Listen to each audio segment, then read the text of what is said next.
Welcome to Combat Cocktails. I bet you that you could build 20 cocktails and it would probably take you 2 minutes to memorize the recipes. How is that possible? Well, it turns out most basic cocktails, classic cocktails, follow a very similar pattern in ratio. What we want to do is just kind of understand that concept a little bit more. And what it's going to do is going to break down some of the worries and fears that people have when they're like, oh my God, I open a recipe book, there's hundreds of recipes. How do I do this? How do bartenders, I just go there and order Daiquiri or Margarita and they're like, here you go. And they get it right. They've unlocked a lot of the secrets. They're not memorizing really complicated patterns. They're memorizing simple patterns. And from there, they'll learn a couple outliers that tend to be more complicated and highly requested. So they figure out those recipes. But in general, they're following a 2-on-1 ratio or a 2 3/4 ratio. We talked about this in the last video a little bit and probably the video before that. And I'll put the links below. We want to create a recipe. Just start with a sour.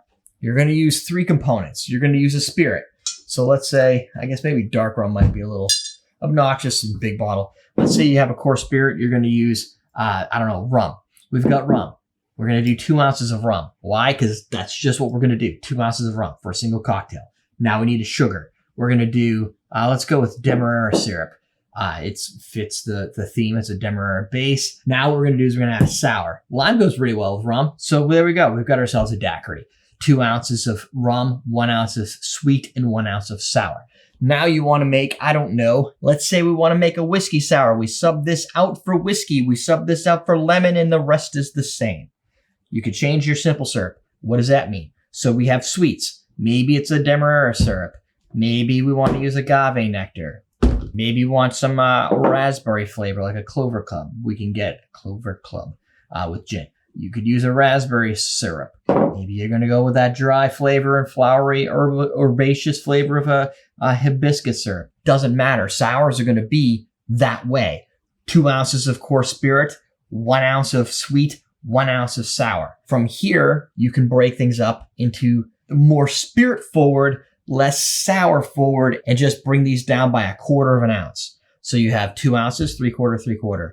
Now what you've done is you've let this shine a little bit more and you've brought that down. Some cocktails call for that type of ratio. You have the same ingredients. You're just persuading it to be more potent or not. You can bring it down to 1/2 and do 2 1/2 1/2. Some people who just want that type of flavor can do that. Maybe you like the sour and the rum and you like the daiquiri, but it's just too sweet for you. Or maybe you have a problem with sugar. You're a diabetic. There's other specific reasons you might want to de-emphasize the sweet. 2, 1, 3/4, or even 1/2. So you're always playing with that very basic nature. So what that gets you is the final way of building a whole crap load of cocktails. I now have the ability to make the daiquiri, a whiskey sour, a gin sour, I think it's also called a Fitzgerald, a gimlet, which is gin, lime, simple syrup instead of lemon. So not very complicated there. Vodka gimlet, vodka lime, simple syrup.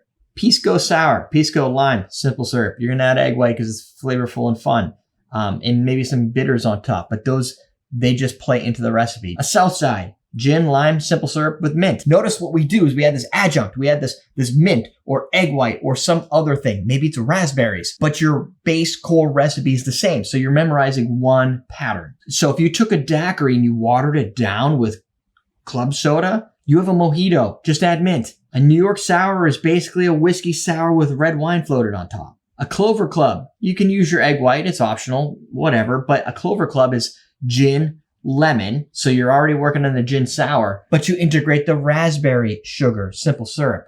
This is the sweet.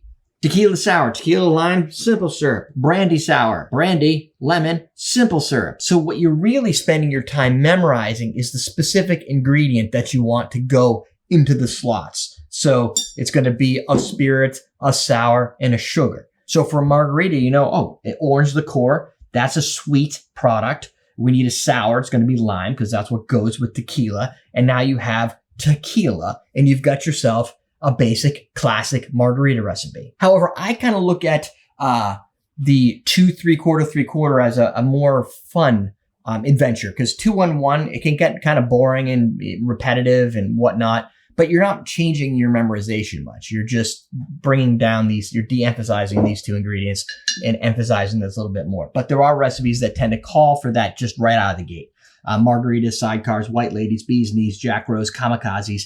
These all just use the 2 3/4 3/4 recipe breakdown. The difference is going to be what you spend your time memorizing. As a Kamikaze has vodka in it, got triple sec in it. So does Margarita. So does a Sidecar. Or you can use Cointreau. You could use the same ingredient for all of them, but it's an orange liqueur of some type. So your basic premise is simple. 2-1-1. Everything works that way. Otherwise, 2 3/4 3/4. Great. Now what? Now you can look at splitting those specific ingredients and subdividing out. This is where things might get a little bit more complicated. And you could kind of take this and memorize a few key things or a few key recipes. Mai Tai, for instance. A Mai Tai is going to be split rum, lime, orgeat, and curacao. Orgeat. Do I have orgeat? Do not seem to have that, but I do have falernum. So let's pretend this is orgeat for a second. If this is orgeat, it's an almond syrup made with a sweetener. So this is going to be on our sweet side of the game. Sweetener. What else is in a Mai Tai traditionally? Orange liqueur, orange for all practical purposes. Let's just use triple sec, even though you could get yourself, you can do like a dried orange curacao or any other orange curacao. But in general, outside of this one, they're going to be sugary. Orange liqueur, and orgeat. There's your sweet. Your sour is going to be lime. And more traditional, like a Trader Vic Mai Tai, it's going to be 2 rums. It's going to be a light rum and usually a Jamaican rum or a Martinique rum if you want to go super traditional. Or you could just use Denizens and do it in one. So if I was to do this more traditional nature, 2 rums, 1 ounce of each. Guess what that means? 2. 1 lime, ½ ounce of each. 1. 2-1-1. The recipe hasn't changed. The ratios are basically the same. You want to add some mint to it? Go right ahead. I don't care. You want to add some orange juice to it, some pineapple to it, make it your own. Do whatever you like. But to memorize the Mai Tai turns out not to be that complicated. You get a little intimate with the physical ingredients and you get to play with, do I want to have just 2 ounces of this or 1 ounce of each of these? Maybe I want to do a double dose of the Myers' Original Dark, which is pretty strong. So maybe you tap a little orange juice in there to kind of play with it a little bit. That kind of falls into maybe your sweet, maybe your sour, depends on how you look at your citrus. And you've got yourself a variation of a Mai Tai. You could do the same thing with a Bramble. A Bramble is 2 ounces of gin, 1 lemon, half simple syrup, half blackberry liqueur. Now you have yourself a Bramble. And you can just memorize the specific ingredients you need and just make them fall into a 2-1-1 or 2 3/4 3/4 ratio, and life becomes simple. It's easier to memorize key ingredients versus having to memorize the key ingredients and all of these crazy ass measurements. When somebody says, I want a gin sour, it's not even a question. So then what do you really have to memorize? You memorize 2-1-1, 2 3/4 3/4, simple. You can memorize what core ingredient goes with which type of sour. For instance, tequilas, rums, they typically go with lime. Gin kind of goes both ways, but it's all often tends to be lemon forward. Whiskeys, lemon forward. I believe even a cognac or any of those that kind of fall kind of in that aged spirit category tend to require lemon. Given that, when somebody says, hey, I want a gin sour, well, it's going to be 2-1-1 or 2 3/4 3/4, whatever you decide. And you're going to have a lemon, you're going to have a sweetening agent like sugar, and you're going to have 2 ounces of gin. If they want a tequila sour, same thing, but with lime and tequila. Then it becomes up to you to memorize which ones have mint, which ones have egg white, and you're good. That should easily get you 20 recipes, very minimal amount of time to memorize the core ingredients. And from there, you can relax and say, cool, I know how to make a bunch of cocktails now. The next phase comes down to experimentation and playing around. Add a splash of orange juice, maybe some pineapple juice. Add some bitters, see how it impacts things. And now you can make riffs off those classics. And what you kind of end up doing is what every bartender on the planet that has made a cocktail since the dawn of time has done. They've taken a core classic, they've enjoyed it, they've played with it, they've experimented, and they created their own version of a drink that was probably similar to something that existed in the past, and they give it their own name and call it their own. So there you go. That is a very fast way to get yourself up to speed with a bunch of cocktails. Just get yourself the ingredients you need, memorize what the ingredients are, put the right fruit with the right spirit, and you're done. We're teaching you how to drink.